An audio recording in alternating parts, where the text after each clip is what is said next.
خلیل الرحمن حقانی وایي ډاکټر عبدالله مونږ سره ډیره همکاري کړې ده. لاسلیک یې پروت دی. سلام درنو لیدونکو، ستړي مشئ. خلیل الرحمن حقانی وایي چې د جمهوریت نظام د سولې د عالی شورا رئیس ډاکټر عبدالله مونږ سره په واکمنېدو کې ډیره همکاري کړې. لاسلیک یې را سره پروت دی.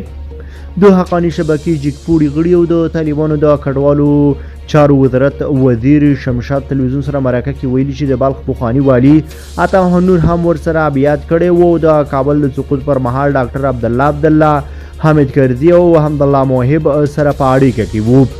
حقانی زیاته کړې ده چې ډاکټر عبدالله راته وویل په سیاسي حال او مذاکراتو کې زه کار کوم او دلته ته کار کوه. د هغه په وینا عطا محمد نور هم ورسره له نږدې لیدلي وو. هغه یادونه کړې عطا محمد نور قسم وکړ، وعده یې وکړه. ما ورته وویل موږ په زور یا رضا واکمن شو، نو ته به څه کوې؟ ما ته یې لاس راکړ، په لاس یې بیعت وکړ، خو خپل بیعت یې مات کړ.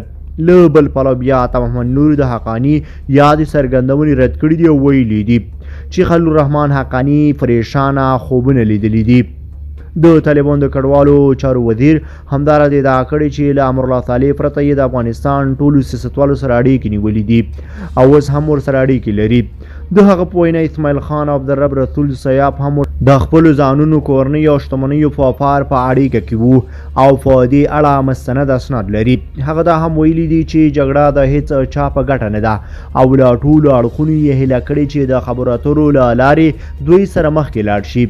دا لومړی ځل دی چې د طالبانو یو جګپوړی مشر د جمهوریت نظام د سقوط پر عواملو هلته د ښکېلو کسانو په ونډه باندې غږیږي. تاسو یې په اړه څه نظر لرئ؟ په دې اړه را سره خپل نظر کمنټ کې شریک کړئ او د لا ښکلو ویډیوګانو لپاره در سره زموږ یوټیوب چینل سبسکرایب کړئ. له ملتیا مننه چې موږ سره تر بیا ښه وخت ښې چارې